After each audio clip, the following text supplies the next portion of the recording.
Okay, so welcome to the latest Performance Code episode. This is the Open Follow-Up program, and obviously big congratulations to the man himself, Mr. Cameron Smith. Unbelievable back nine, 6 birdies on the back nine, shooting a 64 on the final day to pip the American Cameron Young by 1 shot and to Rory McIlRoy by 2 shots. So as the dust starts to settle on this year's Open Championship and Cameron Smith now makes his way back to Jacksonville, Florida. Obviously we'll see a little image here of Mr. Smith there, obviously going back with his new treasured friend, the Claret Jug.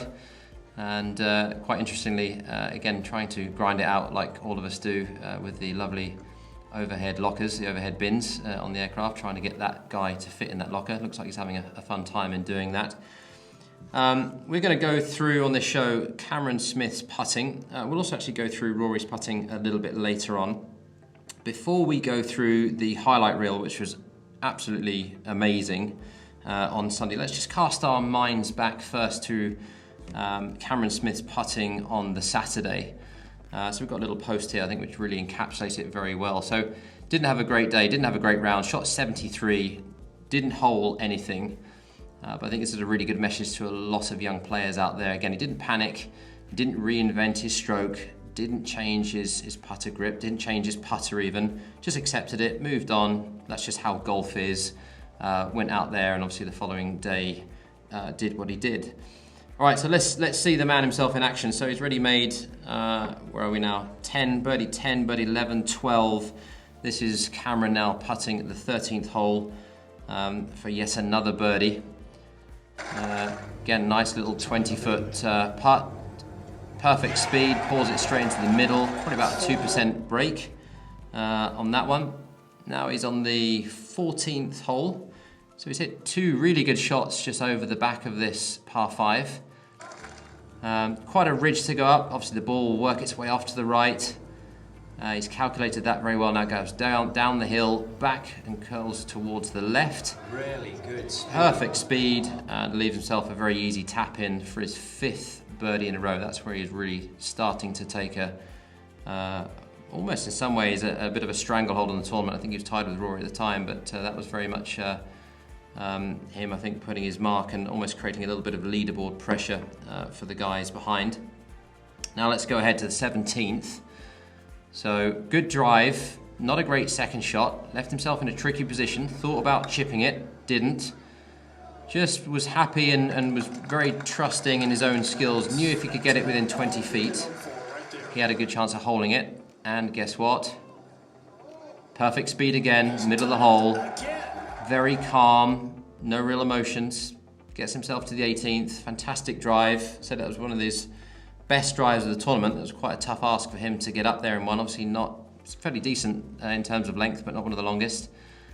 Leaves himself just short of the 18th green. Let's see what he does from here. So again, big slope to come up, not in the valley it's in, but big slope, right to left break. And the pace is just incredible. Leaves himself a nice length putt. Obviously when you're putting under pressure, we'll watch that putt go in here now. Producer Calvin, he's scurrying away, there we go. So 2.5, 3 feet, nice easy tap in, that's bread and butter for him. That's one happy Aussie with a mullet haircut. And there you go, look at that back nine. That's quite something there. 6 birdies, obviously when you need to do that, when it really counts. On the final Sunday of the Open Championship, the 150th edition, was quite something. Okay, so here's a little slide we're going to pop up now, and you'll see it really highlights, I think, very much how we kind of look at putting and what we feel really represents Cameron Smith's key skills. So obviously he's got a great technique. What does that mean? Well, number one, he has a very, very good setup. The putter sits correctly, very good grip, good posture, very symmetrical looking stance. Everything is nicely connected, let's say upper arms to the body, allows his body to rotate. He can then swing the putter nice and freely as he does, creates that nice pendulum effect, nice kind of fulcrum effect, if you like, with the end of the putter, and that allows him to create that nice rhythmical stroke that can repeat again and again and again under pressure. Very similar to Tiger Woods, Ricky Fowler, again, very similar putting methods and techniques that they employ as well. Routine, again, stuck to his routine, didn't change. You'll see the familiar, how he walks in, doesn't take a practice stroke, has a really good visual of what he needs to do, visualizes how the ball drops into the hole. Then he gets settled into the ball, left hand on the left pocket, gets settled in, aligns the putter up, left hand goes in, and that acts as a trigger. And then he pulls the trigger for the stroke itself. And then the third point you'll see here, really important one. So he uses AIMPOINT, really helps him with his green reading skills. Again, we saw some of the putts that he had to read, tremendous upslopes, side slopes that he had to contend with, and he made it look very, very simple. So AIMPOINT is a really good tool to use, and certainly one that he's using to good effect. And the last one on the list, Unflappable. I think a very interesting point. I think, imagine obviously the tension that he's going through, the excitement, the adrenaline rush, but didn't over-celebrate any of those putts. And I think that's very key because it kept him on a level playing field. I think only a couple of times in the tournament did he get a bit frustrated, notably on the 13th on the third round when he was in the bunker with the ball above his feet. But apart from that, again, really tries to keep himself on that level playing field. So I think that's a really good example, a group of examples that, again, young players can really use at home and hopefully to good effect for their game. Right, okay, congratulations. Let's say congratulations to Mr. Rory McIlRoy. Let's post up a nice little image of Rory, which I think in itself says a lot.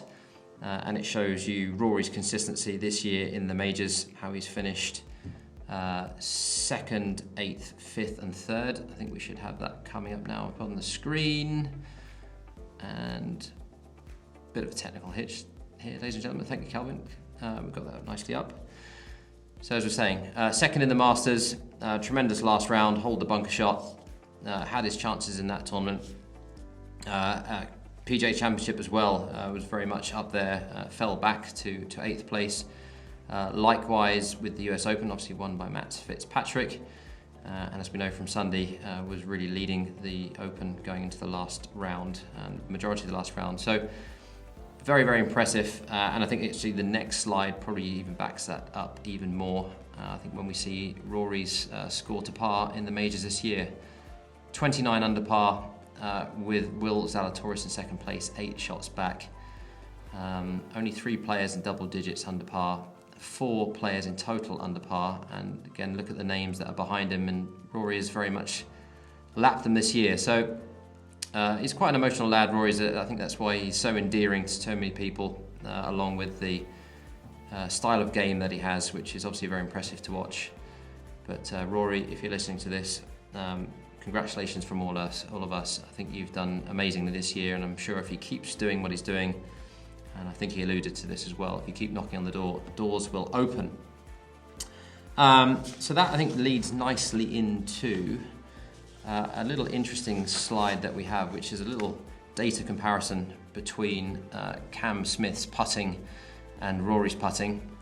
So you can see obviously Cam Smith ranked 1st in putting as he is on the PGA Tour, so he's very consistent all year round anyway. But obviously again he's backed that up with this year's Open performance.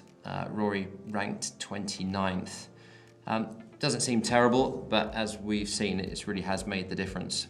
You see some other interesting stats. Obviously Rory's prowess with his long game is incredible. Off the tee first, tee to green first, but on that style of golf course, you can see that it's the Cam Smith is still very good. Off the tee 13th and tee to green 17th, so that's good enough. And then combine that with his putter and his putting, that's why Cameron Smith is the winner. Now, Rory, this is an interesting one.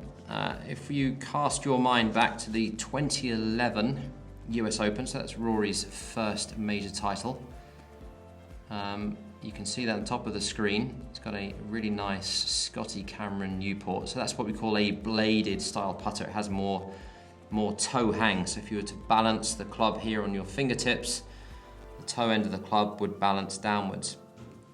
Let's go to his next major, the 2012 PGA Championship. And guess what? Still with a Scotty Cameron. Couldn't recommend anything better, personally, as you know. Again, bladed style putter. Now, his next major victory is the Open Championship back in 2014. Still using a bladed putter. Won't talk about the brand.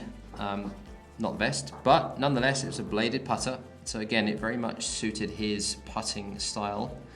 And then obviously a month later in 2014, he backed it up with the win at the PGA, and surprise, surprise, he's still using a bladed putter. So you might be asking, when we look at the next slide, why for the last few years has Rory been using a mallet putter, as we can see in the image here? Well, that's a great question, and only Rory can answer that, along with his coaching team. But I think if we look at the next video and we do a little compare, so we've got a video of Rory putting with his bladed putter in the 2011 US Open. So just have a little look here of how he's able to release the putter. Doesn't have to change the radius, and you'll see how the follow through and the finish, the putter will look very low to the ground, and the putter is nicely released. Didn't need to manipulate the radius of the stroke. That's the key, because the putter designed does the work for him. It can release the putter head. Compared to what he does now, obviously with the mallet style putter, it's more face balanced, and he has to now lift the putter up in the air, has to change the radius, and that's why he tends to pull and push his putts, and unfortunately doesn't make as many putts as he should do. So, Rory, hope you're listening to this one, because that's an easy fix for a man of your talent. And for folks at home listening, know your stroke style, which type of putter fits you. We have a cool fitting process which we can determine, again, which maybe size of grip you should use, but more importantly, which style of putter head will fit you. Great stuff. Hope you enjoyed the show. If you have, then please like and subscribe, and we look forward to seeing you on the next edition of the Performance Code.